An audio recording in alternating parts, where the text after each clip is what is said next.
내 남편은 의사다. 그는 상간녀 어머니의 병상 옆을 밤낮으로 지키며 한시도 곁을 떠나지 않고 직접 죽까지 떠먹여 주었다. 나는 소란을 피우지 않았다. 그저 조용히 이혼 서류를 챙겨 떠났을 뿐이다. 한 달 후 상간녀를 집으로 데려온 그는 눈앞에 펼쳐진 광경을 보고 얼굴이 새하얗게 질려 울부짖었다. 시립종합병원 VIP 병동 복도는 다른 곳처럼 지독한 소독약 냄새 대신 은은하고 상쾌한 레몬그라스 아로마 오일 향이 감돌았다. 나는 차가운 대리석 기둥 뒤에 몸을 숨겼다.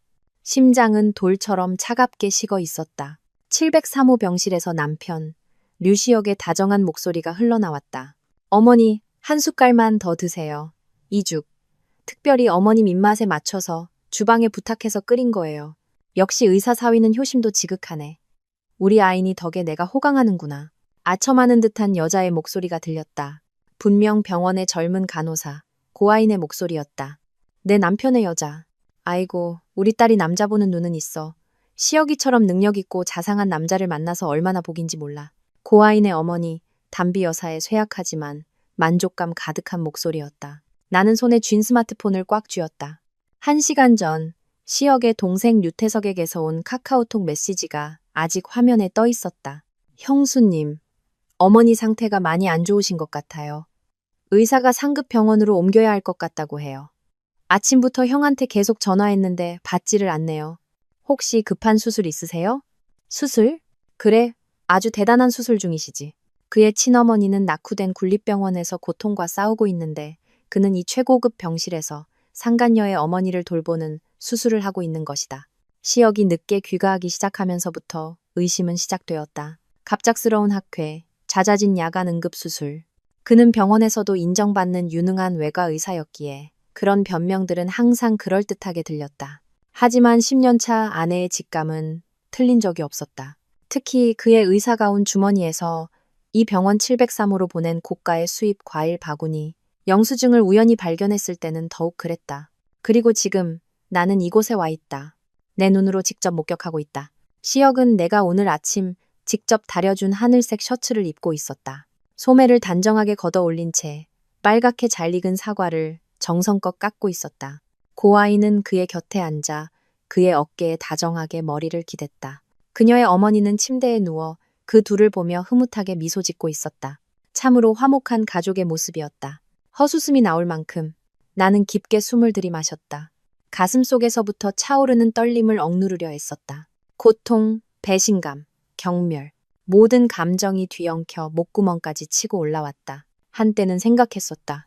이 문을 박차고 들어가 소리치고 이 위선적인 병실을 뒤엎어 버리리라. 저 계집애의 뺨을 후려치고 저 파렴치한 남편의 진짜 얼굴을 만천하에 드러내리라. 하지만 아니었다.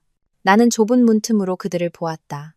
시혁이 고아인을 보는 눈빛, 그가 짓는 미소. 그것은 억지로 하는 행동이 아니었다. 진심에서 우러나온 행동이었다. 그는 이 연극을 즐기고 있었다. 시혁에게 가장 중요한 것은 그의 커리어와 명예다. 그가 부과장 자리를 노리고 있는 이 병원에서 늙은 어머니를 방치하고 불륜을 저질렀다는 스캔들은 치명타가 될 것이다. 현명한 여자는 폭력으로 질투를 표출하지 않는다. 그런 행동은 더 이상 잃을 것이 없는 사람들이나 하는 짓이다. 나에게는 아직 많은 것이 남아있다. 내 자신의 명예, 우리 가족의 명예, 그리고 가장 중요하게는 원래 내 것이었던 모든 것을 되찾을 기회가 남아있다. 나는 조용히 몸을 돌려 하이힐 소리가 나지 않게 사뿐히 걸었다. 등 뒤로 703호의 즐거운 웃음소리가 점점 멀어져 갔다. 나는 소란을 피우지 않을 것이다. 그들이 마지막 행복을 마음껏 누리게 해줄 것이다. 왜냐하면 진짜 연극은 이제부터 시작이고 그 연극의 감독은 바로 나니까. 나는 곧바로 병원을 떠나지 않았다. 소란을 피우는 대신 복도 끝에 있는 더 외진 구석으로 갔다. 들키지 않고 703호 병실 문을 가장 잘 관찰할 수 있는 곳이었다. 나는 증거가 필요했다. 무의미한 말다툼이 아니었다. 눈물은 문제를 해결하지 못한다. 오직 이성과 철저한 준비만이 이 전쟁에서 나를 승리로 이끌 것이다. 스마트폰 카메라를 켜고 줌을 최대로 당겼다. 분노 때문에 손이 떨렸다. 나는 렌즈를 안정시키기 위해 심호흡을 몇 번이나 해야 했다. 15분쯤 지났을까? 병실 문이 열렸다. 고아인이 먼저 나오며 시혁의 팔짱을 다정하게 꼈다. 그들은 무언가 속삭이더니 고아인이 까치발을 들어 시혁의 뺨에 가볍게 입을 맞췄다. 감사의 키스. 승리자의 키스. 나는 셔터를 눌렀다. 시역의 옆모습, 고아인의 만족스러운 미소, 한 장 한 장 선명하게 찍혔다. 그들은 바로 가지 않았다. 시역은 문가에 서서 간호사에게 몇 마디 더 당부했고, 고아인은 작은 쓰레기 봉투를 들고 버리러 간다고 했다. 시역은 그녀를 기다렸다. 기회가 왔음을 직감했다. 나는 침착하게 숨어있던 곳에서 나와 엘리베이터 쪽으로 걸어갔다. 시역의 옆을 지나치며 나는 일부러 핸드백을 떨어뜨렸다. 립스틱, 작은 손거울 같은 것들이 바닥에 흩어졌다. 어머, 죄송합니다. 그가 들을 수 있을 만큼만 나지막이 말했다. 시역이 화들짝 놀라 돌아봤다. 네 개의 눈이 마주치는 순간 그의 눈에 스치는 당혹감을 보았다. 하지만 그는 금세 표정을 감췄다. 그는 뛰어난 연기자였다. 송아 씨, 여긴 어쩐 일이에요?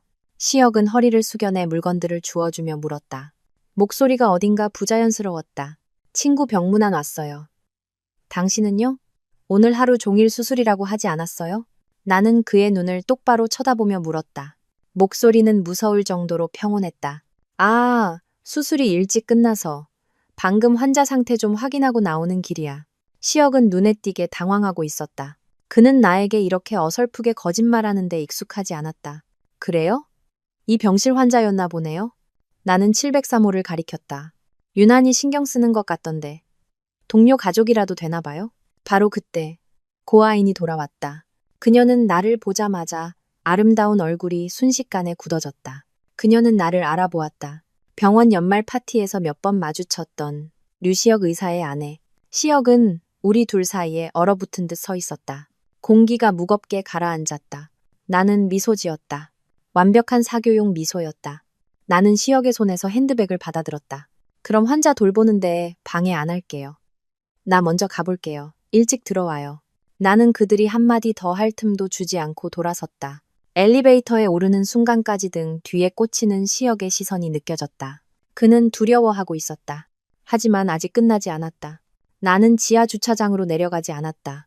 1층으로 내려가 병원 정원으로 나갔다. 벤치에 앉아 스마트폰을 켰다. 방금 찍은 사진들은 다시 보지 않았다. 대신 시역과 대화를 시작하는 순간부터 몰래 켜두었던 녹음 파일을 열었다. 그의 당황한 목소리, 어설픈 거짓말, 고아인이 나타났을 때의 죄의식 가득한 침묵, 모든 것이 기록되어 있었다. 나는 침착하게 녹음 파일을 저장하고 심판의 날이라는 이름을 붙였다. 그러고 나서 주소록에서 신도윤 변호사를 찾았다. 전화를 걸자 상대방은 거의 즉시 받았다. 임송아 대표님, 안녕하십니까? 무슨 일로 전화 주셨습니까? 신도윤 변호사의 목소리는 언제나 명료하고 전문적이었다. 그는 우리 가족이 운영하는 제약회사의 법률 파트너였다. 신 변호사님, 부탁드릴 일이 있어요. 나는 깊게 숨을 들이마셨다. 이혼 합의서 초안을 작성해 주세요. 그리고 지금 당장 상담을 받고 싶어요. 증거는 확보했습니다. 그 사람, 빈손으로 내쫓고 싶어요. 알겠습니다. 신 변호사는 더 묻지 않았다. 1시간 내로 저희 사무실로 오실 수 있겠습니까? 기다리고 있겠습니다. 감사합니다. 바로 가겠습니다. 나는 전화를 끊고 스마트폰을 껐다. 조금 전의 분노는 완전히 사라졌다. 이제 내 가슴 속에는 차가운 공허함과 강철 같은 결심만이 남아 있었다. 류시역, 당신이 이 길을 선택했어. 그러니 내가 무자비하다고 원망하지 마. 10년의 결혼 생활, 내가 이 가정을 위해 헌신한 10년의 대가가 고작 거짓과 배신이라니. 당신은 배신의 대가를 치르게 될 거야. 아주 비싼 값을. 신도윤 변호사의 사무실은 A급 오피스 빌딩 20층에 있었다. 조용하고 고급스러운 공간은 숨막힐 듯한 진지함으로 가득했다. 나는 신 변호사 맞은편에 앉아 스마트폰을 테이블 위에 올려놓았다. 이게 제가 가진 전부예요. 나는 담담한 목소리로 말했다. 그 남자와 상간녀가 VIP 병실에서 그녀의 어머니를 돌보는 사진, 병원 복도에서 나눈 대화 녹음 파일. 거기엔 그가 수술이라고 거짓말한 사실도 담겨 있죠. 그리고 이건 그의 친어머니가 국립병원에서 위독한데 그가 철저히 외면하고 있다는 걸 증명하는 시동생의 메시지고요. 신도윤 변호사는 안경을 쓴 채 감정을 드러내지 않는 얼굴로 증거 하나하나를 꼼꼼히 살폈다. 그는 유능한 변호사였고 무엇보다 내가 믿을 수 있는 사람이었다. 증거는 꽤 명확하군요, 대표님. 신 변호사가 고개를 들어 안경을 벗었다. 감정적으로는 남편분께서 혼인관계를 심각하게 파기한 유책 배우자입니다. 특히 상간녀의 어머니를 돌보느라 친모를 방치했다는 점은 도덕적으로 치명적인 약점이죠. 그 사람 도덕성엔 관심 없어요. 내가 말을 잘랐다. 법적으로 어떤지가 궁금해요. 빈털터리로 내보내고 싶다고요. 재산분할 문제군요. 신 변호사는 내 날카로운 말투에 살짝 미간을 좁혔다. 그는 안경을 고쳤으며 말했다. 대표님, 아셔야 할 것이 있습니다. 현행법상 혼인기간 중에 형성된 공동재산은 이혼 시 50대 50으로 분할하는 것이 원칙입니다. 대표님께서 모든 재산을 직접 형성했거나 남편의 기여도가 전혀 없다는 것을 증명하지 않는 한 말이죠. 그 사람이 기여한 게 뭔데요? 유능한 의사라는 명성? 웃기네요. 나는 코웃음을 쳤다. 제가 말씀드리죠. 우리가 사는 그 저택, 결혼할 때 저희 부모님이 저에게 주신 집이에요.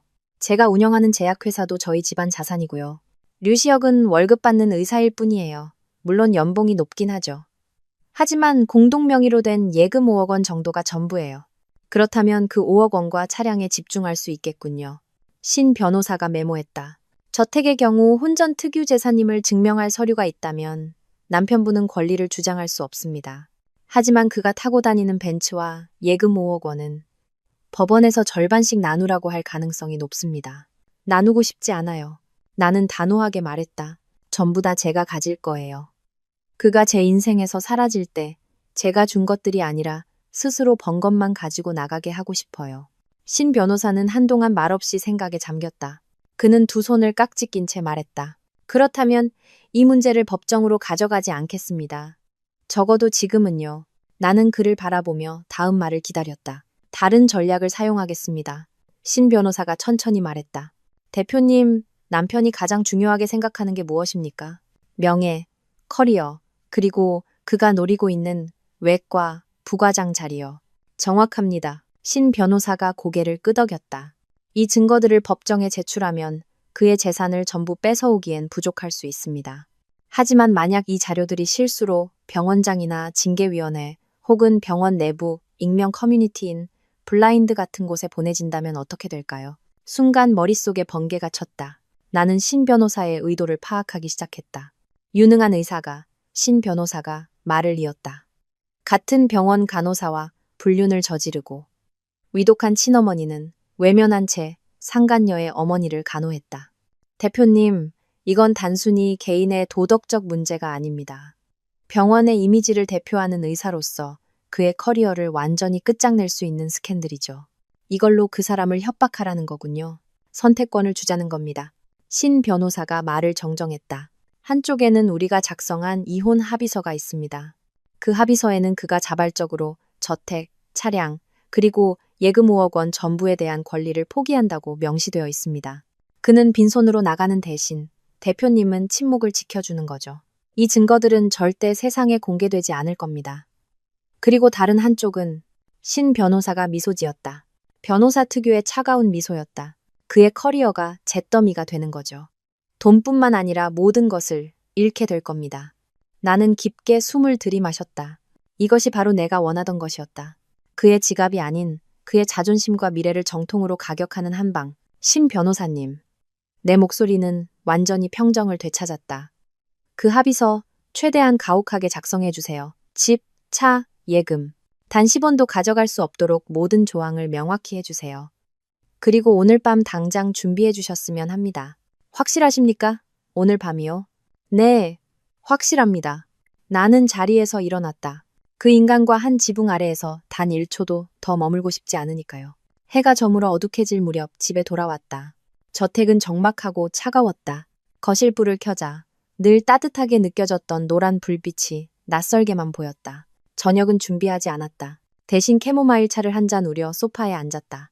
신 변호사가 방금 이메일로 보내준 이혼 합의서를 테이블 위에 올려놓고 그를 기다렸다. 밤 10시쯤 익숙한 벤츠의 엔진 소리가 문 밖에서 들려왔다. 그가 돌아온 것이다. 아마 고아인을 집에 데려다주고 그녀와 즐겁게 저녁 식사를 하고 이제야 집에 기다리는 아내가 있다는 사실을 기억해냈겠지. 문이 열리고 시혁이 피곤한 얼굴로 들어섰다. 그는 넥타이를 풀며 물었다. 아직 안 잤어? 오늘 수술이 힘들어서 너무 피곤하네. 또 수술 타령이다. 뻔뻔한 거짓말. 나는 대답 대신 조용히 그를 쳐다보았다. 내 눈빛이 평소와 달랐는지 시혁은 걸음을 멈췄다. 그는 나를 보다가 테이블 위로 시선을 옮겼다. 이게 뭐야? 그가 미간을 찌푸렸다. 당신이 읽어야 할 것. 나는 얼음장 같은 목소리로 말했다. 시혁이 다가와 서류 뭉치를 집어들었다. 이혼 합의서라는 두 글자가 그의 눈에 밝혔다. 그의 얼굴이 피곤함에서 놀라움으로 그리고 이내 창백하게 변하는 것을 보았다. 그는 페이지를 넘겼다. 읽을수록 그의 손이 떨렸다. 재산 분할 항목.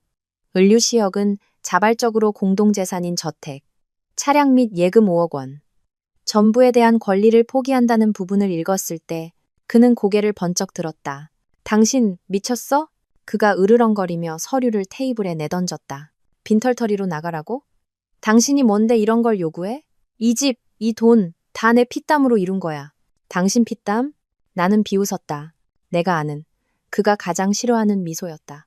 아니면 상간녀 어머니 돌보느라 흘린 피땀이겠지.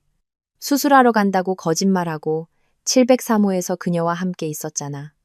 류시혁, 당신 연기 정말 잘하더라. 시혁의 얼굴이 하얗게 질렸다. 그는 한 걸음 뒤로 물러섰다. 당신 날 미행했어? 미행할 필요도 없었어. 당신이 스스로 꼬리를 드러냈으니까. 나는 스마트폰을 집어들었다. 오늘 오후에 찍은 사진들을 열어 그의 눈앞에 들이밀었다. 이것 좀 봐. 참 행복한 가족이지? 당신은 다정하게 사과를 깎고 그녀는 당신 어깨에 기대고 안타깝게도 당신 친어머니는 국립병원에 누워 계시는데 말이야. 귀한 아드님이 남의 어머니한테 효도하느라 바쁜 줄도 모르고. 시혁은 화면을 멍하니 쳐다보며 아무 말도 하지 못했다. 그는 더듬거렸다. 송아, 이건 설명할 수 있어. 그냥 동료일 뿐이야. 동료? 나는 일어나 그와 마주섰다. 아픈 친어머니를 내버려 둘 정도의 동료? 아내에게 거짓말까지 하면서 돌봐줘야 하는 동료? 내가 바보인 줄 알아? 그래서 원하는 게 뭔데? 시혁이 평정을 되찾으려는 듯 소리쳤다. 이렇게 소란 피워서 얻는 게 뭐냐고. 이혼? 좋아. 하지만 재산은 반반이야. 이 집은 우리 공동의 것이라고. 아직도 상황 파악이 안 돼? 나는 합의서를 다시 집어들었다. 여기에 서명해. 당신이 자발적으로 빈손으로 떠난다는 것에 서명하면 나는 입을 다물어주지. 이 결혼은 조용히 끝나는 거야. 하지만 만약 그러지 않으면 뭐? 시혁이 도전적으로 물었다. 나는 미소 지었다. 그러지 않으면 내일 아침 이 사진들, 병원에서 나눈 우리 대화 녹음 파일, 당신 동생의 메시지까지 전부 다 오건우 원장님 책상 위에 올라가 있을 거야. 병원 징계위원회에도 보내지겠지. 의사들만 쓰는 블라인드 앱이 얼마나 떠들썩해질까. 유능한 유시혁 의사가 사실은 어머니도 버린 불효막심한 불륜남이었다는 걸 알게 되면 당신이 노리는 외과 부과장 자리가 과연 당신 차지가 될까? 아니, 애초에 그 하얀 의사 가운이라도 계속 입을 수 있을까? 내 말 한마디 한마디는 시혁의 자존심과 가장 큰 두려움을 꿰뚫는 비수였다. 그는 나를 노려보았다. 눈에는 분노와 함께 극심한 공포가 서려 있었다. 그는 내가 농담하는 것이 아님을, 그리고 나에게 그럴 만한 힘이 있다는 것을 알았다. 우리 아버지는 오건우 원장과 대학 동기였다. 시혁은 한참 동안 그 자리에 못 박힌 듯 서 있었다. 방 안의 공기가 숨막히게 무거워졌다. 마침내 그는 모든 힘이 빠져나간 듯 한숨을 내쉬었다. 펜, 그가 갈라진 목소리로 말했다. 나는 합의서 위에 펜을 올려놓았다. 시혁은 펜을 집었다. 합의서 각 페이지에 자기 이름을 서명하는 그의 손이 심하게 떨리고 있었다. 종이 위를 스치는 펜촉 소리가 지난 10년의 결혼 생활이 찢어지는 소리처럼 들렸다. 서명을 마친 그는 펜을 테이블에 던졌다. 이제 만족해? 그가 텅 빈 눈으로 나를 보았다. 아주 만족해. 나는 합의서를 집어 서명을 확인했다. 이제 당신 짐 챙겨서 내 집에서 나가. 당장. 1초도 더 당신 얼굴 보고 싶지 않으니까. 시혁은 아무 말 없이 비틀거리며 2층으로 올라갔다. 30분 후 그는 작은 캐리어 하나를 끌고 내려왔다. 그는 나를 쳐다보지 않고 곧장 현관으로 향했다. 그가 문손잡이에 손을 얹었을 때 내가 그를 불러 세웠다. 류시혁, 그가 피곤한 눈으로 돌아보았다. 당신 어머니 국립병원에 계셔. 상태가 안 좋으신 것 같더라. 태석 씨가 하루 종일 전화해도 안 받았다던데. 전화해봐. 시혁의 얼굴에 순간 부끄러움이 스쳐 지나가는 것을 보았다. 그는 고개를 끄덕이고는 문을 열고 밖으로 나갔다. 문이 닫히는 소리가 몸이 건조하게 울려 퍼졌다. 나는 넓은 거실에 서서 손에 든 합의서를 내려다보았다. 첫 번째 전투에서는 이겼다. 하지만 모든 것이 아직 끝나지 않았음을 나는 알고 있었다. 다음 날 아침, 나와 시혁은 가정법원에서 만났다. 우리는 법원 업무가 시작되자마자 도착했다. 둘 사이에는 아무런 대화도 오가지 않았다. 시혁은 퀭한 눈을 가리기 위해 선글라스를 끼고 있었다. 어젯밤 잠을 설쳤거나 혹은 고아인에게 가서 위로를 받았을지도 모른다. 상관없었다. 합의 이혼 절차는 신속하게 진행되었다. 변호사가 꼼꼼하게 작성한 합의서에는 시혁이 모든 재산을 자발적으로 포기한다고 명시되어 있었다. 판사는 우리를, 특히 재산 분할 항목을 의아한 눈으로 쳐다봤지만 양측이 합의했고 분쟁이 없었기에 신속하게 이혼을 허가했다. 법정 밖으로 나왔을 때 내 손에는 이혼 결정문이 들려 있었다. 얇지만 무거운 종이 한 장. 그것은 내 10년의 청춘, 10년의 사랑과 증오를 공식적으로 끝내는 증표였다.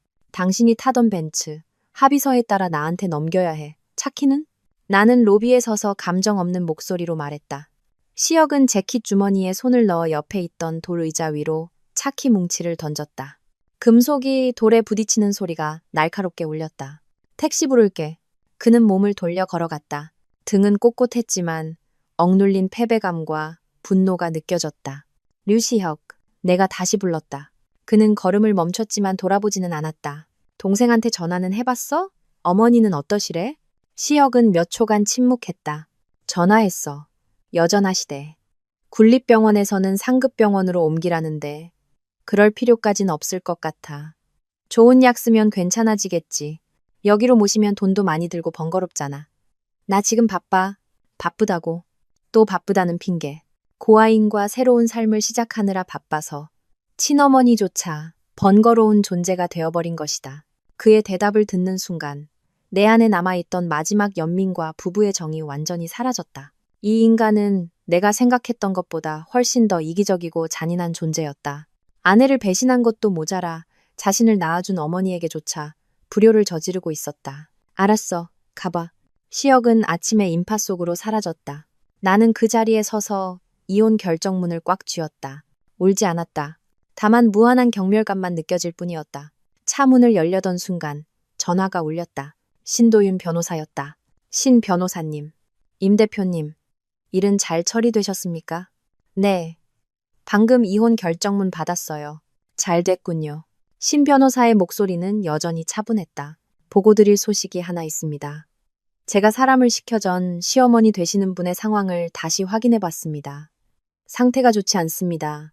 심장 판막 이상이 심각한데 연세도 있으시고 쇠약하셔서 군립병원에서는 즉시 시내 종합병원으로 옮기라고 권고했지만 가족 측에서 동의하지 않았다고 합니다.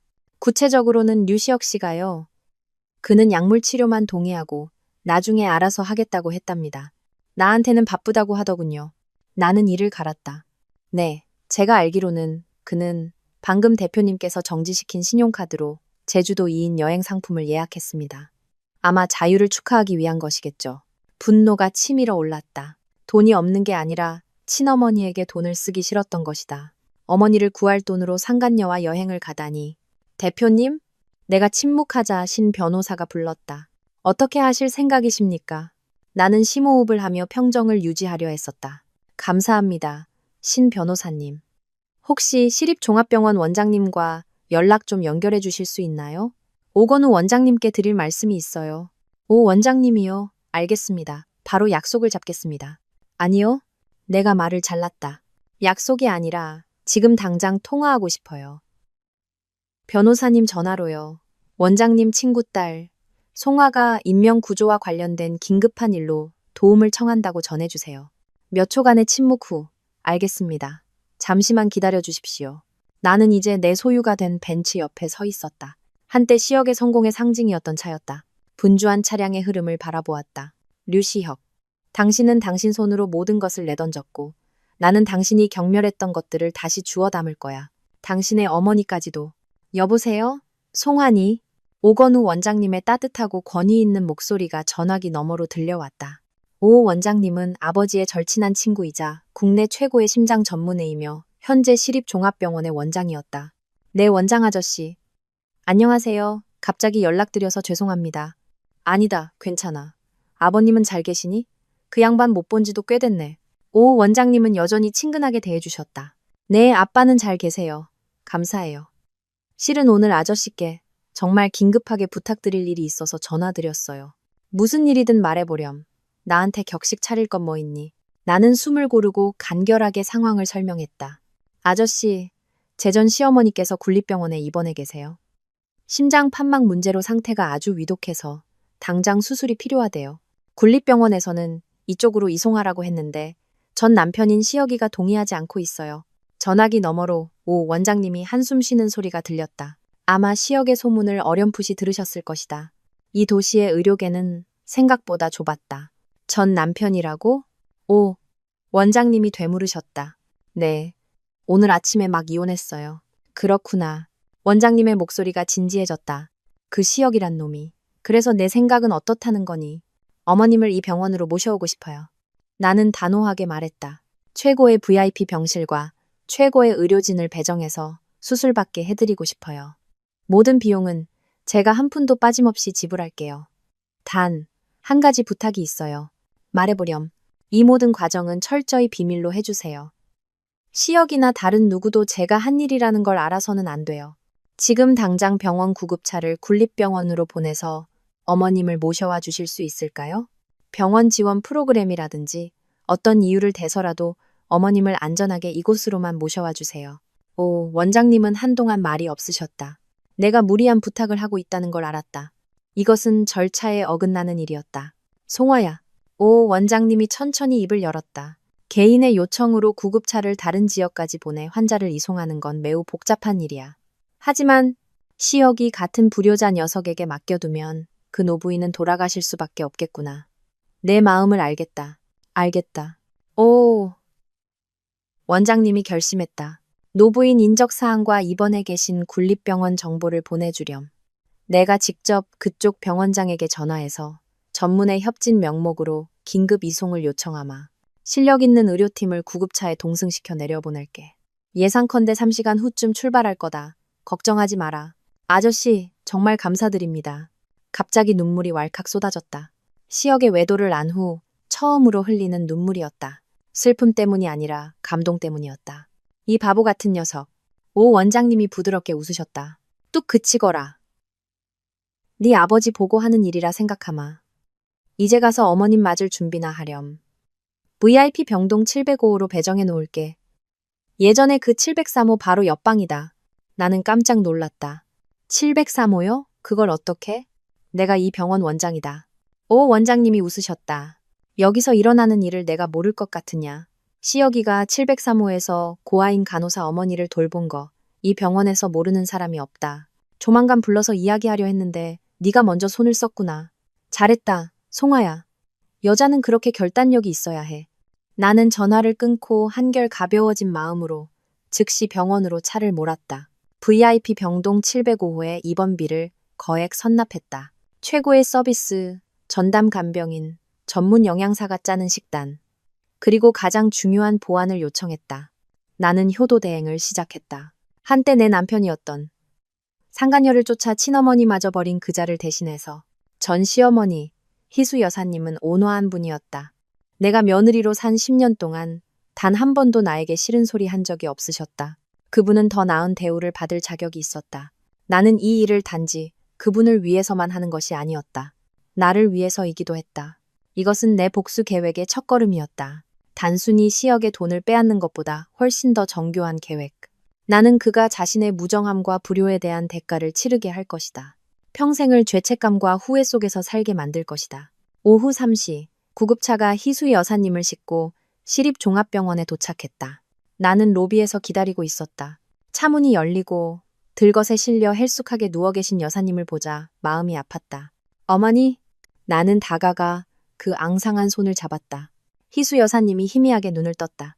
나를 알아보고는 놀란 듯 하더니 이내 옅은 미소를 지으셨다. 송화야, 네가 왜 여기에? 어머니 아무 말씀 마세요. 제가 왔어요. 이제 가장 좋은 병원으로 오셨으니 안심하고 푹 쉬세요. 여사님은 곧장 VIP 병동 705호로 옮겨졌다. 넓고 밝으며 모든 편의시설이 갖춰진 병실은 국립병원과는 천지 차이였다. 오 원장님은 심장내과 최고의 의료진을 배정해 즉시 협진을 시작하도록 했다. 의사들의 진찰이 끝나고 나서야 병실에 들어갔다. 희수 여사님은 조금 정신을 차리신 듯했다. 송아야, 이게 다 어떻게 된 일이니? 여사님이 내 손을 잡으며 쇠약한 목소리로 물었다. 군립병원 의사가 이송해야 한다고는 했는데 시혁이는 괜찮다고 했거든. 네가 어떻게 나를 여기까지, 돈이 얼마나 많이 들었겠니? 나는 미소 지으며 이불을 덮어드렸다. 어머니 걱정 마세요. 시혁 씨가 요즘 병원 일로 너무 바빠서 정신이 없었나 봐요. 남편이 바쁠 땐 제가 대신 챙겨야죠. 그리고 아빠가 여기 원장님이랑 친구 사이라 비용은 거의 다 할인받았어요. 돈 걱정은 정말 마세요. 나는 거짓말을 해야 했다. 어머님이 걱정하시게 할 수는 없었다. 희수 여사님은 감동 어린 눈으로 나를 바라보았다. 네가 정말 효녀구나. 시혁이는 너 같은 애를 아내로 맞아서 정말 복받은 놈인데. 미안하다, 송아야. 그 애가 요즘 많이 변했다는 거 나도 안다. 어머니, 그런 말씀 마세요. 나는 그분의 입술에 손가락을 가볍게 가져다 댔다. 지금은 푹 쉬셔야 해요. 다른 이야기는 나중에 다 나으시면 그때 해요. 제가 간병인 한 분 모셨어요. 박순자 아주머니인데 24시간 어머니 곁을 지켜주실 거예요. 음식 솜씨도 좋고 아주 꼼꼼하신 분이에요. 나는 서비스 업체를 통해 신중하게 고용한 중년의 빠릿빠릿한 간병인 박순자 씨를 소개했다. 안녕하세요, 어머님. 송아 씨한테 말씀 많이 들었습니다. 친어머니처럼 모실 테니 걱정 마세요. 박순자 씨가 상냥하게 인사했다. 폐가 맞네요. 아닙니다. 박순자 씨가 병실을 정리하는 동안 나는 희수 여사님의 낡은 폴더폰을 꺼내 들었다. 어머니, 전화기 여기 있어요. 그런데 의사 선생님이 치료 초기에는 절대적인 안정이 필요하다고 하셨어요. 전화 받거나 걱정거리 생각하면 심장에 무리가 갈 수 있다고요. 그러니 전화기는 제가 잠시 맡아드려도 될까요? 상태 안정되시면 바로 돌려드릴게요. 희수 여사님은 고개를 끄덕였다. 그래. 나도 이제 전화할 사람도 없다. 시골에 있는 태석이뿐인데 그 애도 바쁘니. 네가 가지고 있거라. 네. 그럼 어머니, 이제 푹 주무세요. 제가 곁에 있을게요. 어머님의 전화기를 뺏는 것이 옳지 않다는 것을 알지만 상황을 통제하기 위한 유일한 방법이었다. 시혁이나 순진한 동생 태석이 어머님과 연락하게 둘 수는 없었다. 시혁은 상간녀와 여행을 즐기느라 정신없을 테고 태석은 어머니가 여기 계신 걸 알면 분명 시혁에게 알릴 것이다. 그러면 내 모든 계획은 수포로 돌아간다. 나는 희수 여사님 주위에 정보의 벽을 쌓고 있었다. 그 누구에게도 방해받지 않고 최고의 치료를 받게 해드리고 싶었다. 그날 밤 나는 병상 곁에 앉아 어머님께 사과를 깎아드렸다. 어제 703호에서 본 것과 같은 사과였지만 분위기는 완전히 달랐다. 송화야. 희수 여사님이 갑자기 물었다. 너 시혁이랑 무슨 일 있니? 심장이 철렁했지만 나는 애써 미소 지었다. 왜 그렇게 물으세요, 어머니? 너희 둘 예전 같지가 않구나. 시혁이가 너무 많이 변했어.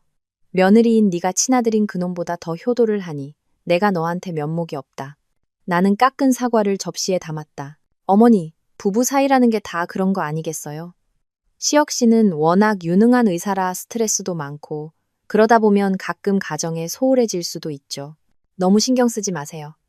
지금은 어머님 건강만 생각하세요. 어머니가 건강해지시는 게 제 가장 큰 기쁨이에요. 희수 여사님은 눈시울을 붉히며 나를 바라보았다. 더는 아무 말도 하지 않으셨지만 그분 마음속으로는 모든 것을 알고 계신 듯했다. 나는 밤늦게까지 어머님 곁을 지키다 그분이 잠드신 것을 확인하고서야 병원을 나섰다. 떠나기 전 박순자 씨에게 신신당부했다. 아주머니, 의사와 간호사, 그리고 저 외에는 그 누구도 병문안을 허락하시면 안 돼요. 가족이라고 해도 무조건 저한테 먼저 전화해서 확인받으셔야 해요. 아시겠죠? 네, 대표님. 명심하겠습니다. 병원을 나서며 차가운 밤 공기를 깊게 들이마셨다. 모든 것은 이제 막 시작되었다. 류시혁, 제주도에서 즐거운 시간을 보내. 마음껏 즐겨. 당신이 돌아왔을 때 당신은 아내와 재산뿐만 아니라 당신의 어머니마저 상상도 못한 방식으로 잃게 될 테니까. 시혁과 나의 10년 추억이 담긴 저택은 이제 너무나 차갑고 휑하게 느껴졌다. 집안 구석구석마다 그의 모습, 그의 거짓말, 그의 배신이 아른거렸다. 더 이상 이곳에서 살 수 없었다. 다음 날, 나는 바로 부동산에 연락해 이 집을 임대로 내놓았다. 좋은 위치와 고급 인테리어 덕분에 금세 한 외국인 가족이 높은 가격에 계약했다. 임대료는 희수 여사님의 병원비와 나의 새로운 삶을 위해 쓰일 것이다. 동시에 나는 시역을 만나기 전부터 제약회사를 운영하며 모아둔 내 개인 자산으로 사피아 팰리스라는 최고급 주상복합 아파트를 매입했다. 철통 같은 보안, 최신식 편의시설을 갖춘 신축 단지였고 무엇보다 그 지긋지긋한 과거와 충분히 멀리 떨어져 있었다. 많은 짐을 가져오지 않았다.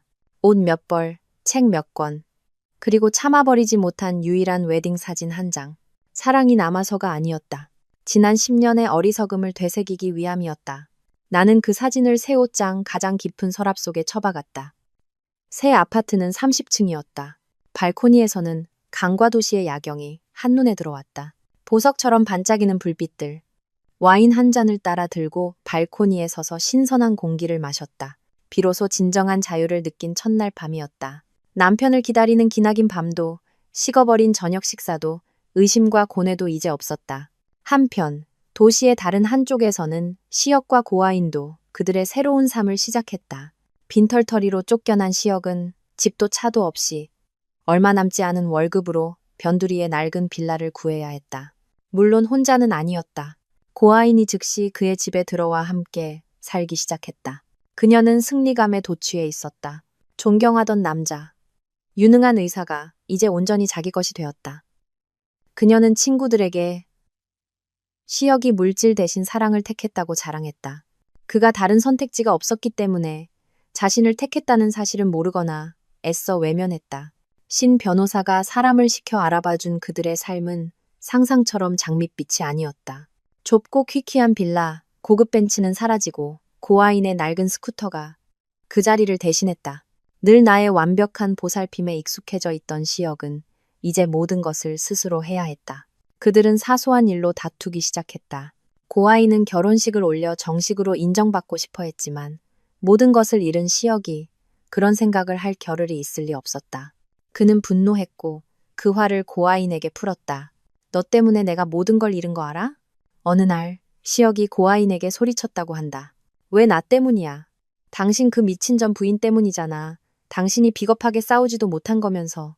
고아인도 지지 않았다. 네가 뭘 알아? 그 여자가 순한 줄 알아? 증거를 다 가지고 있었단 말이야. 그거 터트렸으면 내 의사 인생도 끝이었어. 그들은 몰랐다. 그 미친 전 부인이 지금 최고급 아파트 발코니에서 와인을 마시며 그들을 내려다보고 있다는 것을. 그들은 이혼 서류에 도장을 찍으면 모든 것이 끝날 것이라 생각했다. 시역은 재산을 잃었지만 명예를 지켰고 진정한 사랑을 얻었다고 착각했다. 나는 스마트폰을 확인했다. 거의 한 달이 지났다. 오, 원장님께서는 희수 여사님이 수술 후 아주 빠르게 회복하고 계시다는 소식을 전해주셨다. 이제 가볍게 병실 안을 걸을 수도 있다고 했다. 나는 미소 지었다. 때가 되었다. 시역에게 그가 아직 어머니라는 존재를 가지고 있다는 사실을. 그리고 고아인에게 남의 남자를 빼앗은 대가가 단지 낡은 빌라에 사는 것만으로 끝나지 않는다는 것을 알려줄 때가. 나는 신 변호사에게 전화했다. 신 변호사님, 이제 그 효자 아들에게 어머니가 어디 계신지 알려줄 때가 된 것 같네요.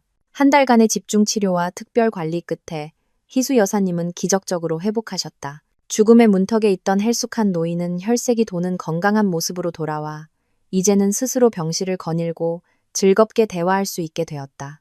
오 원장님이 직접 집도한 심장 수술은 성공적이었다. 나는 매일같이 꽃과 과일, 책을 들고 여사님을 찾아뵈었다.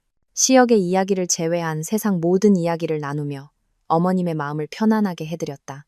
한편 시역과 고아이는 제주도에서 자유기념 여행을 마치고 돌아왔다. 신 변호사의 정보에 따르면 그 여행은 전혀 즐겁지 않았다. 그들은 계속해서 다퉜다.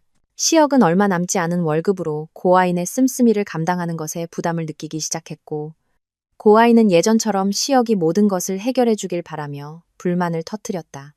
퀴퀴한 빌라로 돌아온 시역은 고향에 있는 동생 태석에게서 전화를 받았다. 형, 이제 전화 받네? 몇 주 동안 연락이 안 돼서 걱정했잖아. 태석의 목소리는 다급했다. 안 그래도 심기가 불편했던 시역은 짜증을 냈다. 무슨 일인데? 이렇게 호들갑이야. 나 피곤해. 형, 어머니가 없어지셨어. 시역은 그 자리에 얼어붙었다. 무슨 소리야? 없어지다니? 국립병원에 계시잖아. 그게 이상하다니까. 내가 며칠 전에 병문안 갔더니 간호사가 어머니가 상급병원으로 이송되셨다는 거야. 어디로 갔냐고 물으니까 자기들은 모른대. 엄청 좋은 시내 병원 구급차가 와서 모셔갔다고만 하더라고.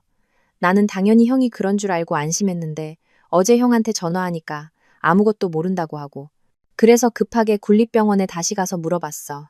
이송 기록은 있는데 특급 협진건이라 환자 정보는 알려줄 수 없대. 그래서 방금 시립종합병원에 와서 온 병동을 다 뒤졌는데 희수라는 이름의 환자는 아무도 없다는 거야. 형, 어머니 대체 어디 가신 거야?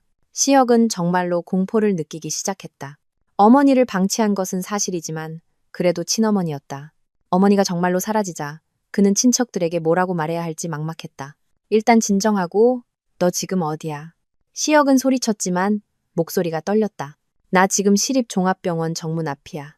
형 빨리 와. 시혁은 고아인이 무슨 일이냐고 소리치는 것도 무시하고 스쿠터 열쇠를 집어들었다.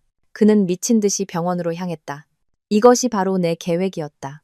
나는 오 원장님께 부탁해 희수 여사님의 정보를 병원 전산 시스템에 올리지 않도록 했다. 어머님은 다른 이름으로 원장급 기밀 서류로 입원하셨다. 오직 나와 오 원장님, 그리고 담당 의료진만이 진실을 알았다. 태석이 아무리 병원을 뒤져도 찾을 수 없을 터였다. 태석에게 무심코 소식을 흘린 것 역시 신 변호사의 작품이었다. 그는 군립병원에 있는 지인을 통해 태석에게 형이라는 사람이 참 무심하다.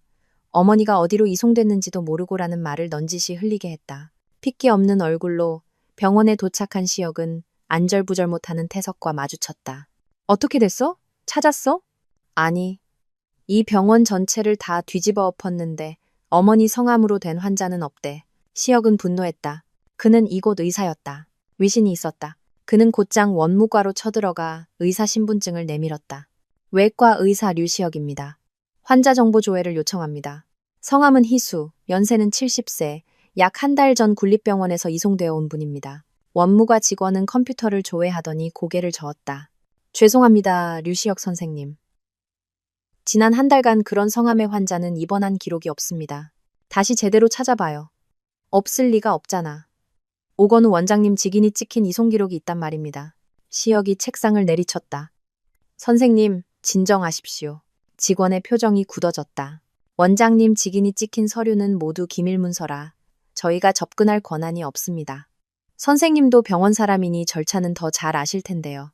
정 궁금하시면 원장실에 직접 가서 여쭤보시죠. 시혁은 할 말을 잃었다. 원장실에 가라고? 감히 그럴 수 없었다. 오 원장님은 내 아버지의 친구였다. 이혼 소동과 최근의 흉흉한 소문들 이후 그를 마주할 면목이 없었다. 시혁은 비틀거리며 밖으로 나왔다. 그는 무력했다. 내가 떠난 후 그가 모든 인맥과 배경을 잃었다는 것을 깨달았다. 그는 이제 힘없는 일개 의사에 불과했다. 형! 이제 어떡해? 태석이 울먹였다. 어머니한테 무슨 일 생긴 거 아니야? 닥쳐. 시혁이 으르렁거렸다. 생각 좀 해보자. 하지만 무슨 뾰족한 수가 있겠는가. 그는 옛 동료들과 안면이 있는 간호사들을 찾아다니며 물어봤지만 이미 고아인이 시혁이 전 부인한테 억울하게 당했다는 식의 소문을 퍼뜨린 뒤라 다들 그를 동정하면서도 경멸하는 눈으로 볼 뿐 아무도 선뜻 도와주려 하지 않았다. 시혁은 병원 벤치에 주저앉았다. 태어나서 처음으로 진짜 공황을 느꼈다. 어머니는 실종됐고 커리어는 위태로우며 사랑은 다툼으로 가득했다. 그는 모든 것을 잃었다. 시혁과 태석은 이틀 동안 절망 속에서 어머니를 찾아 헤맸다. 혹시 내가 무언가 알까 싶어 우리가 살던 옛 동네까지 찾아갔지만 저택은 굳게 잠겨 있었다. 그들은 동네 입구 옥자 여사의 가게에 들렀다. 우리 부부가 신혼 때부터 봐온 이웃이었다. 어이쿠, 두 총각이 송화 찾으러 왔나? 옥자 여사가 차를 한 모금 마시며 물었다. 그댁, 이사 간 지 꽤 됐어. 집은 세줬다던데. 지금은 저 윗사피아 팰리스. 그 좋은 데 살아. 아주머니, 태석이 조심스럽게 물었다. 혹시 저희 어머니 어디 계신지 아세요? 어머니가 아프신데 지금 행방불명이세요. 옥자 여사는 두 형제를 보더니 한숨을 쉬었다. 행방불명은 무슨. 자네들 어머니 지금 호강하고 계시구먼. 나는 또 큰아들이 다 알아서 한 줄 알았지. 시혁이 깜짝 놀랐다. 네? 그게 무슨 말씀이세요? 저희 어머니 어디 계신지 아세요? 지난주에 내가 허리가 아파서 송화가 시립종합병원에 데려다 줬거든. 그애 소문이랑은 다르게 참 착해. A부터 Z까지 다 챙겨주더라니까. 진료 끝나고 나서는 시어머니 뵙고 오겠다길래 궁금해서 따라가 봤지. 옥자 여사가 말을 이었다. 세상에 자네 어머니가 그 병원 제일 좋은 VIP 병실에 계시더구먼. 방은 또 얼마나 넓고 깨끗한지 간병인도 따로 있고 지금은 얼굴에 혈색도 돌고 걷기도 잘하시더라. 나랑 한참 이야기도 나눴어. 며느리 효심이 대단하다고 어찌나 칭찬하시던지. 나는 당연히 자네가 다 해드린 줄 알았지. 시혁과 태석은 충격으로 서로를 쳐다보았다. 몇 호실인지 아세요, 아주머니? 시립종합병원 맞죠? 시혁이 떨리는 손으로 다급하게 물었다. VIP 병동 705. 7층으로 올라가면 바로 보여. 자, 어서들 가봐. 며느리가 저렇게 챙겨주니 얼마나 좋아. 옥자 여사는 시혁의 표정 변화는 눈치채지 못한 채 말했다. 시혁은 차값도 치르지 않고 태석을 끌고 주차장으로 달려갔다. 폭풍처럼 차를 몰았다. 믿을 수 없었다. 임송화. 송화가 이 모든 일을 꾸몄다고? 내 모든 것을 빼앗아간 후에 이제 와서 이런 짓을 하는 이유가 뭐지? 나를 모욕하기 위해서? 시혁은 7층으로 뛰어 올라갔다. 그는 이곳에서 일했기에 길을 물을 필요도 없었다. 705호. 굳게 닫힌 나무 문이 살짝 열려 있었다. 시혁이 문을 밀고 들어서는 순간 눈앞에 펼쳐진 광경에 그는 할 말을 잃었다. 어머니. 희수 여사가 벨벳으로 감싼 안락의자에 앉아 얇은 캐시미어 담요를 무릎에 덮고 있었다. 텔레비전을 보고 계셨고 옆에서는 간병인 박순자 씨가 정성스럽게 여러 종류의 과일을 깎고 있었다. 어머니는 완전히 다른 사람처럼 보였다. 피부는 혈색이 돌았고 머리는 단정하게 빗겨 있었다. 군립병원에 계실 때보다 최소 5kg은 더 쪄 보였다. 어머니, 태석이 나지막이 부르며 울음을 터뜨렸다. 그는 달려가 어머니를 와락 껴안았다. 희수 여사는 깜짝 놀라더니 이내 환하게 웃었다. 태석아, 내 아들, 어떻게 알고 여기까지 왔어? 시혁은 문가에 얼어붙은 채 서 있었다. 그는 어머니를 그리고 이 병실을 둘러보았다. 이곳은 가장 비싼 VIP 병실이었다. 이곳에서의 하루 입원비는 그의 한 달 월급과 맞먹었다. 모든 것이 최고급이었다. 어머, 시혁이 너도 왔구나? 희수 여사가 시혁을 보고 반갑게 불렀다. 이리 들어오너라. 아이고, 그새 얼굴이 왜 이렇게 상했어? 시혁은 발에 나비라도 매달린 듯 무겁게 안으로 들어섰다. 그는 어머니를 보며 목이 메어 아무 말도 할 수 없었다. 그는 의사였다. 어머니가 얼마나 좋은 보살핌을 받았는지 한눈에 알 수 있었다. 수술 자국으로 보아 심장 수술을 받으신 듯 했고 완전히 회복된 사람의 혈색이었다. 어머님, 이분들은 누구세요? 박순자 씨가 낯선 사람을 보고 희수 여사 앞을 막아서며 경계했다. 내 아들들이에요. 희수 여사가 기쁘게 소개했다. 이쪽은 큰아들 시혁이, 이병원 의사야. 그리고 이쪽은 동생 태석이. 아. 박순자 씨는 짧게 탄성을 내뱉고는 시혁을 기묘한 눈빛으로 쳐다보았다. 그 눈빛은 의사를 향한 존경이 아니라 경멸에 가까웠다. 안녕하세요. 그녀의 목소리는 차가웠다. 시혁은 그제야 간신히 입을 열었다. 어머니, 어떻게 여기에 계세요? 누가 어머니를? 송화가 해줬지. 그럼 누가 했겠니? 희수 여사가 자랑스럽게 말했다. 그애 정말 효녀야. 내가 군립병원에 있을 때부터 다 챙겨줬어. 최고의 의사 선생님, 최고의 병실. 매일같이 찾아와서 과일 깎아주고 말동무도 해주고. 이것 봐라. 나 이제 아주 건강해졌어. 시혁은 마치 보이지 않는 손에 뺨을 얻어맞은 기분이었다. 임송화. 역시 임송화였다. 바로 그때 박순자 씨가 마치 시혁에게 들으라는 듯이 말했다. 어머님 말씀이 맞아요. 제가 간병인 생활 오래 했지만 송화 대표님처럼 좋은 분은 처음 봤어요. 수억 원이나 되는 병원비를 사비로 다 내시고 매일같이 어머님 드실 보양식 메뉴까지 챙겨주시더라고요. 그런데 아드님은 코빼기도 안 보이시더군요. 박순자 씨는 말을 이었다. 대표님이 그러셨어요. 어머님이 막 심장 수술을 마치셔서 안정이 필요하니 아무도 방해하지 못하게 하라고요. 이제 건강해지셨으니 두 분께 연락을 취하게 하신 거겠죠. 시혁은 극심한 수치심과 죄책감에 그 자리에 서 있을 수 없었다. 법원에서 했던 자신의 말이 떠올랐다. 여기 모시면 돈도 많이 들고 번거롭잖아. 그는 어머니를 버렸다. 그가 배신한 전 아내가 어머니의 목숨을 구하고 더 나은 삶을 선물했다. 이 비교는 시혁을 무너지게 했다. 그는 불효자였고 끔찍한 인간이었다. 임송화에 비하면 그는 짐승만도 못했다. 시여가 왜 그러니? 얼굴이 새파랗다. 희수 여사가 걱정스럽게 물었다. 시역은 대답하지 않고 몸을 돌려 빠르게 병실을 나갔다. 단 1초도 더 그곳에 머물 수 없었다. 어머니의 부름, 동생의 울음소리, 간병인의 비웃음 섞인 목소리, 모든 것이 뒤섞여 그의 자존심에 사형 선고를 내리는 것 같았다. 시역은 혼란스러운 상태로 낡은 빌라로 돌아왔다. 스쿠터를 운전하면서도 넋이 나가 있었다. 최고급 VIP 병실에서 건강하게 웃고 계시던 어머니의 모습과 간병인의 경멸 어린 눈빛이 머릿속에서 떠나지 않았다. 수치심, 죄책감, 그리고 어째서 송화가 이런 짓을 하는지에 대한 희미한 분노까지. 그녀는 무엇을 증명하고 싶었던 걸까? 자신은 고결하고 나는 파렴치한 놈이라는 것을. 그가 문을 밀고 들어서자 어제 남은 음식물 냄새가 코를 찔렀다. 고아이는 소파에 다리를 꼬고 앉아 이어폰을 낀 채 발톱에 매니큐어를 칠하고 있었다. 왔어? 고아인이 이어폰을 빼며 시역의 굳은 얼굴을 보고 미간을 찌푸렸다. 왜 그래? 어머니는 찾았어? 찾았어. 시역이 퉁명스럽게 대답하며 열쇠를 테이블에 던졌다. 그럼 됐네. 어디 계시는데? 괜찮으시대. 고아인은 별 관심 없다는 듯 다시 발톱에 집중했다. 시혁은 소파에 주저앉아 머리를 감쌌다. 어디서부터 이야기해야 할까? 어머니, 시립종합병원에 계셔. VIP 병동 705호. 고아인이 고개를 번쩍 들었다. 뭐, VIP 병동? 당신 미쳤어? 우리가 지금 어머니를 VIP 병동에 입원시킬 돈이 어디 있어. 이 스쿠터까지 팔아버리려고? 내가 한 거 아니야. 시역이 지친 목소리로 말했다. 송화 씨, 그 여자가 다 했어. 고아인이 벌떡 일어섰다. 매니큐어 병이 넘어질 뻔했다. 뭐, 그 미친 여자가? 왜? 병원비는 누가 냈는데? 시역이 고개를 끄덕였다. 어머니 말씀으로는 송화 씨가 다 냈대. 심장수술, 전담간병인, 수억 원의 병원비. 전부 다. 방 안에 공기가 얼어붙었다. 고아인은 의심과 분노가 뒤섞인 눈으로 시역을 쳐다봤다. 그동안 억눌러왔던 질투심이 폭발했다.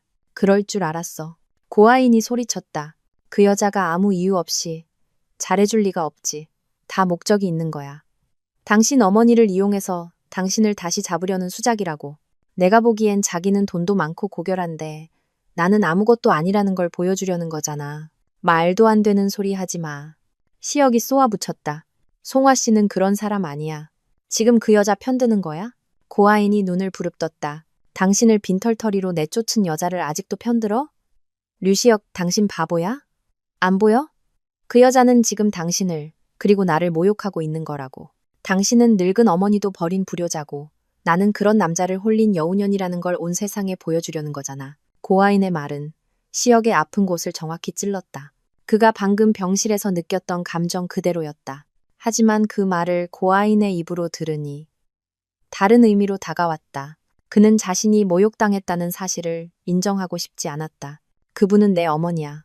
송아 씨가 내 어머니를 살렸다고. 오히려 감사해야 할 일이야. 시역이 이성적으로 말하려 했었다. 감사? 고아인이 비웃음을 터뜨렸다. 당신의 아들 된 권리를 빼앗아간 걸 감사하라고? 당신 어머니 눈에 당신을 한심한 놈으로 만들어버린 걸 감사하라고? 어머니가 건강해지시면 그분이 당신을 어떻게 보실 것 같아? 나를 어떻게 보시겠냐고. 평생 전 며느리에게만 고마워하고. 나는 원수처럼 대할 게 뻔해. 시역은 할 말을 잃었다. 거기까지는 생각해보지 못했다. 그는 그저 죄책감에 빠져 있었을 뿐이었다. 안 돼. 고아인이 방안을 서성였다. 그렇게 그 여자가 더이 영영하게 놔둘 순 없어. 당신이 그분 아들이잖아. 어머니를 돌볼 권리는 당신한테 있어. 그 여자가 마음대로 하게 놔둬선 안 된다고. 권리를 찾아오라고? 어떻게? 시역이 지친 목소리로 말했다. 병원비는 누가 내고 간병인 비용은 누가 되는데?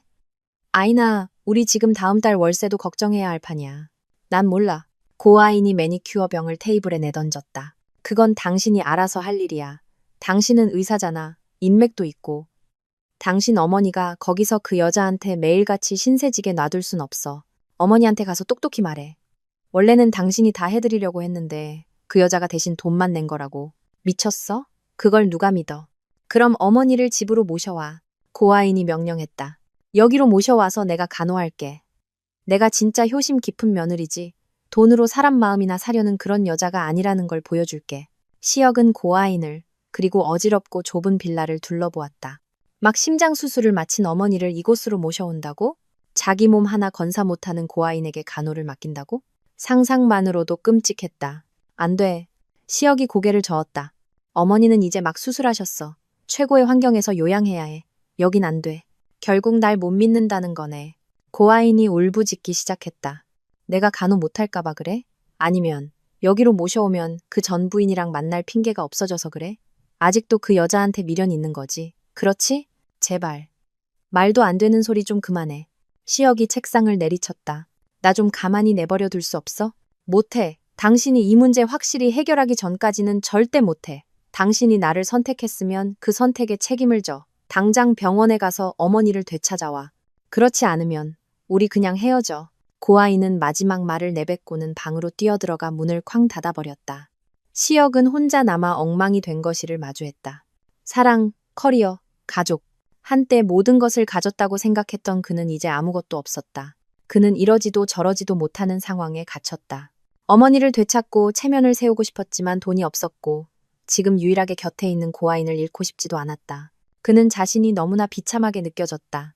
시역과 고아인의 냉전은 다음 날까지 이어졌다. 시역은 병원에 출근했지만 일에 집중할 수 없었다. 7층 복도를 지날 때마다 705호 쪽을 쳐다봤지만 차마 들어갈 용기는 나지 않았다.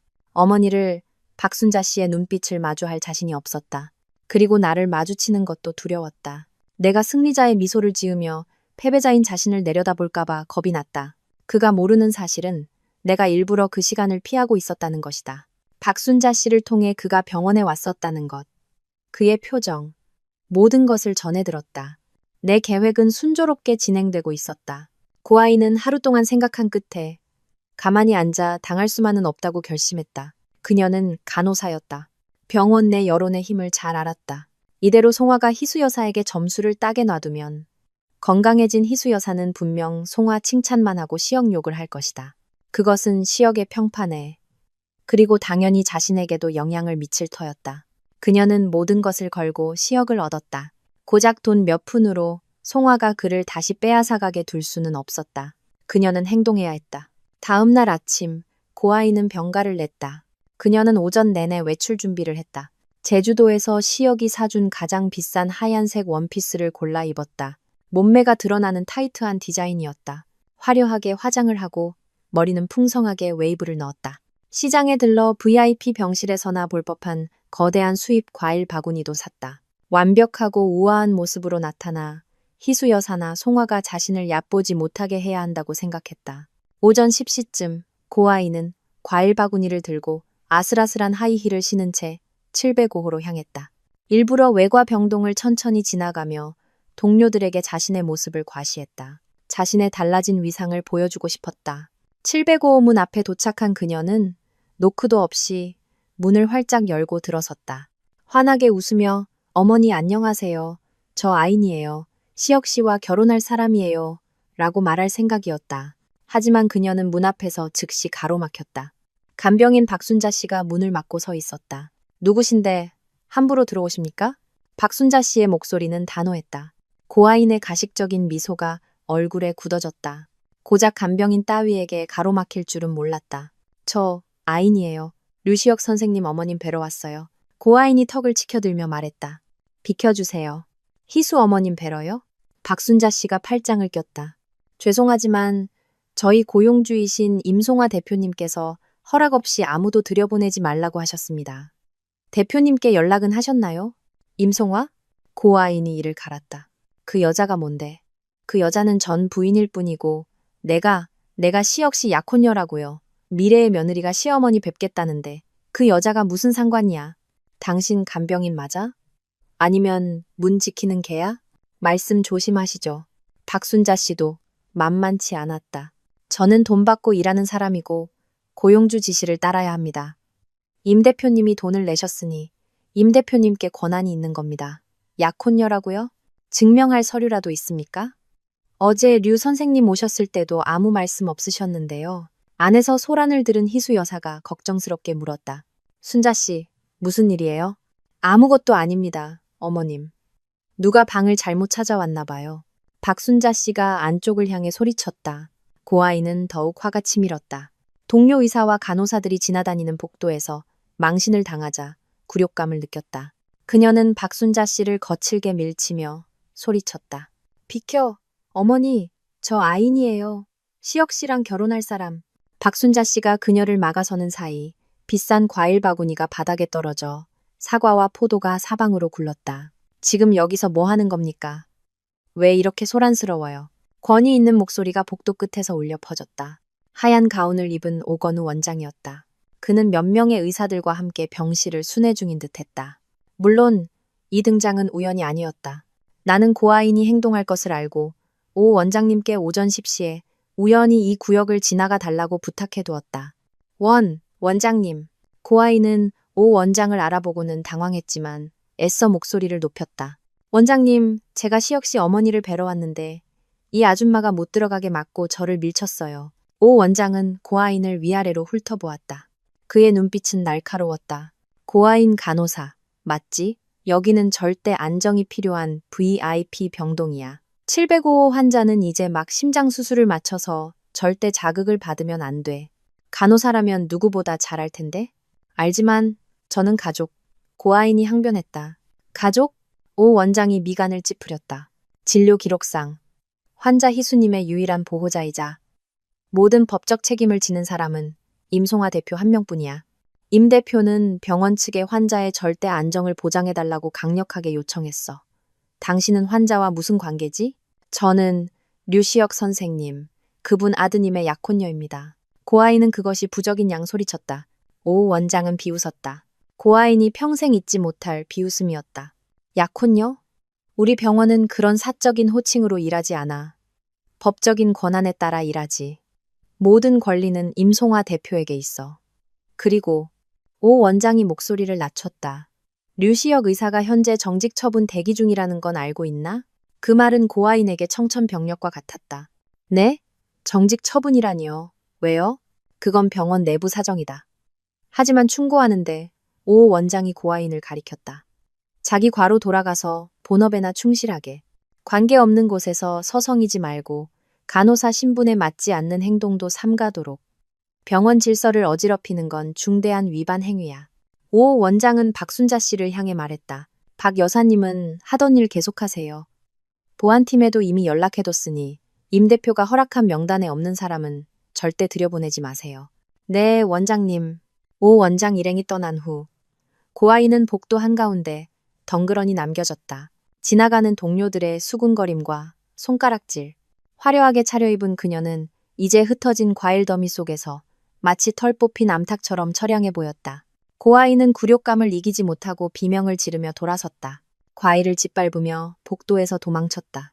나는 근처 비상계단에서 이 모든 연극을 지켜보고 있었다. 나는 미소 지었다. 그리고 가장 중요한 것은 VIP 병동 복도의 고화질 CCTV가 이 모든 장면을 선명하게 녹화했다는 사실이다. 나는 스마트폰을 꺼내 신 변호사에게 전화했다. 신 변호사님, 이제 그 영상을 확보할 때가 됐네요. 그리고 저를 위해 편지 한 통을 준비해 주세요. 그날 오후 나는 병원 CCTV 영상을 손에 넣었다. 오, 원장님의 도움이었다. 영상에는 화려하지만 어색한 고아인의 모습, 약혼녀라며 거들먹거리는 태도, 박순자 씨를 밀치고 과일 바구니를 떨어뜨리는 장면, 그리고 마침내 오 원장에게 호되게 꾸중을 듣고 굴욕적으로 도망치는 모습까지 선명하게 담겨 있었다. 이것이 바로 내가 필요했던 것이다. 나는 새 아파트 서재에 앉아 컴퓨터를 켰다. 이 영상 파일 옆에 예전 증거들을 나란히 놓았다. 시혁이 703호에서 고아인의 어머니를 다정하게 돌보던 사진, 그가 나에게 거짓말하던 녹음 파일, 시혁이 친모를 버렸다는 것을 증명하는 태석의 메시지까지. 완벽한 컬렉션이 완성되었다. 나는 서두르지 않았다. 효과적인 공격은 예상치 못한 치명적인 한방이다. 나는 직접 나서고 싶지 않았다. 그들이 스스로 만든 진창에 빠져 허우적거리다 무너지길 바랐다. 나는 익명의 투서 한 통을 작성하기 시작했다. 배신당한 아내의 한 맺힌 목소리가 아닌 직업적 양심 때문에 더는 침묵할 수 없는 한 의료인의 분노의 찬 목소리로 썼다. 존경하는 징계위원회 및 병원장님께 오랜 시간 본원에서 근무해온 의료인으로서 최근 우리 병원의 명예와 의사의 윤리를 심각하게 훼손하는 사건들에 대해 침묵할 수 없어 익명으로 이 글을 올립니다. 외과 부과장 후보로 거론되던 류시혁 의사는 내과 고아인 간호사와 부적절한 관계를 맺어왔습니다. 증거 영상 및 사진 첨부. 더욱 개탄스러운 것은 류 의사가 업무 시간을 쪼개 상간녀의 어머니를 VIP 병실에서 간호하는 동안 그의 친모 희수님은 국립병원에서 사경을 헤매고 있었으며 아들에게 철저히 외면당했다는 사실입니다. 증거 메시지 및 진료 기록 첨부. 친모마저 버리는 의사가 과연 환자를 살릴 자격이 있겠습니까? 이 사실이 발각되어 이혼당하자 고아인 간호사는 반성은커녕 더욱 파렴치한 행동을 저질렀습니다. 금일 오전 VIP 병동에서 약혼녀를 사칭하며 소란을 피우고 심장 수술을 받은 환자를 위협하는 등 병원 질서를 심각하게 문란하게 하였습니다. 증거 CCTV 영상 첨부.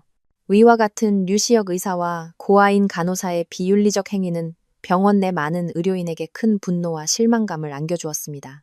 부디 철저한 조사를 통해 이들을 엄중히 처벌하여 병원의 명예를 바로 세우고 신성한 흰가운의 가치를 지켜주시길 간곡히 청원합니다. 완벽했다. 모든 문장이 시혁의 약점인 명예와 커리어를 겨누고 있었다. 나는 이 편지를 인쇄하여 모든 증거 자료가 담긴 USB와 함께 익명의 퀵서비스를 통해 병원 징계위원장과 오건우 원장에게 각각 발송했다. 오 원장님은 무엇을 해야 할지 아실 것이다. 바람은 불기 시작했다. 이제 시혁과 고아인의 배가 뒤집히는 것을 지켜보기만 하면 되었다. 익명의 투서가 발송된 지 이틀 후 시립종합병원은 보이지 않는 지진이라도 난 것처럼 술렁였다. USB에 담긴 반박 불가한 증거들과 함께 그 편지는 긴급 간부회의에 상정되었다. 모든 것은 내 예상보다 빠르게 진행됐다. 오건우 원장은 격노와 실망을 표하며 성역 없는 철저한 조사를 지시했다. 즉시 류시혁이 징계위원회에 소환되었다. 그는 영문도 모른 채 회의실에 들어섰다. 하지만 징계위원장이 그가 고아인의 어머니를 돌보는 사진, 그의 거짓말이 담긴 녹음 파일, 그리고 마지막으로 고아인이 VIP 병동 복도에서 난동을 부리는 영상을 대형 화면에 띄우자 시혁의 얼굴은 핏기 하나 없이 새하얘졌다. 이 상황에 대해 어떻게 설명하시겠습니까? 류시혁 선생? 징계위원장의 목소리는 차가웠다. 시혁은 제대로 서 있지도 못했다. 증거가 너무나 명백했다. 그는 더듬거렸다. 모함입니다. 전처의 복수입니다. 동기는 중요하지 않습니다. 위원장이 말을 잘랐다. 우리는 사실에만 관심이 있습니다. 고아인 간호사와 부적절한 관계를 맺은 것이 사실입니까? 네. 친모를 방치한 것이 사실입니까? 네. 당신의 내연녀가 병원에서 소란을 피운 것이 사실입니까? 네. 하지만은 없습니다. 병원 이사회에서 결정이 내려졌습니다. 류시혁 의사는 최종 징계 결과가 나올 때까지 3개월간 정직 처분을 받게 될 것이며 이 기간 모든 수당은 지급 정지됩니다. 고아인 간호사는 1개월 정직 및 영양과로의 전보 조치에 처합니다. 시혁은 비틀거렸다. 정직, 부과장의 꿈은 산산조각 났고 평생 쌓아온 명성은 하루아침에 무너졌다. 소문은 불길처럼 번져나갔다. 유능한 류시혁 의사에게는 불효막심한 불륜남이라는 꼬리표가 붙었고 고아인은 가정파괴범이자 멍청한 상간녀로 낙인 찍혔다. 시혁은 넋이 나간 사람처럼 징계위원회를 나왔다. 동료들의 눈빛은 더 이상 존경이 아닌 경멸과 동정으로 가득했다. 그는 분노를 터뜨릴 곳이 필요했다. 그는 빌라문을 부술듯이 열고 들어갔다. 고아인은 아직 아무것도 모른 채 음악을 들으며 마스크팩을 하고 있었다. 왔어? 얼굴이 왜 그래? 또 그 미친 전 부인. 닥쳐! 시혁이 짐승처럼 울부짖었다. 그는 고아인에게 달려가 뺨을 후려쳤다. 고아인은 소파에서 나뒹굴었다. 날 때려. 당신 미쳤어? 때려! 죽이고 싶은 심정이야. 시혁이 고아인의 얼굴에 손가락질하며 소리쳤다. 다 너 때문이야. 네가 무슨 짓을 했는지 알아? 내가 뭘? 이걸 보고도 그런 말이 나와? 시혁이 정직 처분 통보서를 그녀 얼굴에 던졌다. 내 그 멍청한 약혼녀 노름 때문에 내가 정직당했어. 이제 만족해? 네가 내 인생을 전부 망쳐놨다고. 고아인은 떨리는 손으로 통보서를 읽고는 경악했다. 정직? 왜? 그냥 병문안 간 것뿐인데. 그걸 병문안이라고 해? 시혁이 비웃었다. 네가 뭔데? 네가 감히 송아를 이길 수 있을 거라고 생각했어? 넌 그 여자 발끝에도 못 미쳐. 넌 그냥 멍청한 여자일 뿐이야. 네가 날 죽음으로 몰아넣었어. 뭐라고? 시혁이 나를 칭찬하자 고아인의 질투심이 공포를 집어삼켰다. 이제 와서 그 여자 편을 들어? 당신이 정직당한 건 당신이 무능해서야. 그 여자가 당신을 모함한 거라고. 그런데 이제 와서 내 탓을 해? 당신 남자 맞아? 그래, 난 남자가 아니다. 난 등신이다. 시혁이 테이블 위컵을 깨뜨렸다. 송화 같은 아내를 버리고 너 같은 걸 따라 나선 내가 등신이야. 이제 난 아무것도 없어. 넌 여기 더 있을 이유가 없잖아. 당신. 고아이는 할 말을 잃었다. 나가. 시혁이 주저앉아 머리를 감쌌다. 당장 내 집에서 나가. 다 끝났어. 그들이 그토록 지키려 했던 사랑은 작은 풍파에도 산산조각 났다. 시혁은 이제 정말로 빈털터리가 되었다. 이 소식을 신 변호사를 통해 전해들은 나는 그저 미소 지을 뿐이었다. 아직 끝이 아니었다. 이것은 전체 요리에 불과했다. 시혁과 고아이는 크게 다툰 후에도 헤어지지 못했다. 갈 곳 없는 고아이는 시혁의 냉대와 구박을 견디며 빌라에 머물렀고 시혁은 매일 술에 절어 페인처럼 지냈다. 그는 어머니를 찾아뵐 면목도 돈도 명예도 없었다. 그들이 충분히 고통받았다고 판단했을 때 나는 마지막 결정타를 날리기로 했다. 나는 오 원장실을 찾아갔다. 희수 여사님은 다음 주면 퇴원할 수 있을 정도로 건강해지셨다. 아저씨, 마지막으로 도와주실 일이 있어요.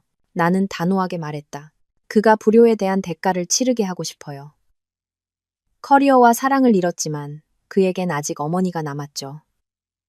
마지막 기회마저 잃는 기분을 느끼게 해주고 싶어요. 대체 뭘 하려는 거냐? 저희 제약회사에서 새로 들여온 수면 유도제가 있어요. 통제된 양을 투여하면 환자를 아주 깊은 수면 상태로 만들 수 있죠. 가사 상태와 비슷하게요. 맥박과 호흡이 거의 감지되지 않을 정도로요. 물론 해독제도 있고요. 아저씨께서 직접 감독해 주시면 위험은 없을 거예요. 딱 30분만요. 그가 어머니의 죽음을 직접 목격하게 만들 거예요. 평생 자신이 어머니를 죽였다는 죄책감 속에서 살게 할 겁니다. 오 원장은 경악했지만 내 눈에서 흔들리지 않는 결심을 읽었다. 그는 길게 한숨을 쉬며 내 계획을 돕기로 했다. 나는 신 변호사에게 연락했다. 희수 여사님의 병세가 갑자기 악화되어 위독하다는 소문을 퍼뜨려 주세요. 오늘 밤을 넘기기 힘들다고요. 소문은 태석의 귀에 들어갔고 겁에 질린 태석은 술에 취해 있던 시혁을 깨워 병원으로 달려갔다. 고아인도 이것이 마지막 기회일지도 모른다고 생각하며 그들을 따라 나섰다. 그들이 도착하기 전 희수 여사님은 오 원장이 투여한 약물로 깊은 잠에 빠졌다. 나는 병실 조명을 어둡게 하고 구석에 숨었다. 어머니, 어머니! 문을 부수고 들어온 세 사람은 침대에 미동 없이 누워있는 희수 여사님을 보고 얼어붙었다. 의사로서의 본능으로 시혁이 가장 먼저 달려갔다. 그는 어머니의 가슴에 귀를 대고 손목에 맥을 짚었다. 차갑고 미동도 없는 몸. 그는 절망했다. 안 돼. 맥박이. 호흡이 없어. 시혁이 미친 사람처럼 중얼거렸다. 그는 침대 옆에 무너지듯 주저앉았다. 고아이는 그 광경을 보고 비명을 지르며 기절했다. 바로 그때 내가 어둠 속에서 나타났다. 내 뒤에는 소란을 듣고 달려온 오 원장과 간호사들이 있었다. 나는 미리 준비한 대로 눈물을 흘리며 시혁에게 달려들었다. 류시혁, 당신들이 왜 여기에 있어? 어머니가 방금 겨우 잠드셨는데 왜 들어와서 소란이야? 나는 오 원장을 향해 울부짖었다. 아저씨, 어머니가 어떻게 된 거예요? 오 원장은 청진기를 대보더니 고개를 저으며 시혁을 노려봤다. 자네가 류시혁 의사인가? 환자가 이제 막 안정을 찾았는데 왜 들어와서 소란을 피웠나? 환자가 받은 충격이 너무 컸어. 당신들 때문이야. 나는 시혁에게 달려들어 소리쳤다. 당신들이 어머니를 죽였어. 이 불효자, 살인자. 나는 미리 준비해둔 사망 진단서를 시혁의 얼굴에 던졌다. 사망 원인, 급성 심근경색 강한 정신적 충격으로 인한 사망 시간. 그들이 병실에 들이닥친 바로 그 시각. 오 원장의 직인까지 선명하게 찍혀 있었다. 시혁은 사망 진단서를 보고 미동 없는 어머니를 보고 기절한 고아인을 보았다. 그는 믿을 수밖에 없었다. 자신의 등장으로 인한 충격이 어머니의 목숨을 앗아갔다는 것을. 그는 살아계실 때 불효자였을 뿐만 아니라 이제는 어머니를 직접 죽인 살인자가 되었다. 아, 안 돼. 시혁은 마지막 비명을 내지르고는 넋이 나간 사람처럼 그 자리에 서 있었다. 그의 영혼은 그 순간 죽어버렸다. 병원 복도는 아수라장이 되었다. 동료들의 경멸, 어린 시선 속에서 시혁은 동생 태석에게 주먹으로 맞았다. 그는 저항하지 않았다. 오 원장은 그에게 자네는 이제 더 이상 이 병원 직원이 아니네. 라는 마지막 통보를 내렸다. 모두가 떠난 후 오 원장은 병실 문을 잠그고 희수 여사님께 해독제를 주사했다. 자네의 연극이 내가 본 어떤 연극보다도 잔인하구나. 저는 제 것을 되찾고 그에게 교훈을 줬을 뿐이에요. 그날 밤 나는 깊은 잠에 빠진 희수 여사님을 휠체어에 태워 병원 비밀 통로를 통해 빠져나왔다. 교회에 미리 마련해둔 고급 요양원으로 향했다. 다음 날 병원은 공식적으로 희수님의 사망을 발표했다. 시혁은 병원에서 해고당했고 그를 받아주는 곳은 아무데도 없었다. 고아인도 그를 떠났다. 그들의 사랑은 증오와 죄책감 속에서 끝났다. 나의 복수는 완성되었다. 나는 그들의 목숨을 빼앗지 않았다. 그들이 가장 소중하게 여기는 것들을 빼앗았을 뿐이다. 그리고 그들은 내가 만든 죄책감의 유령과 함께 평생을 살아가게 될 것이다.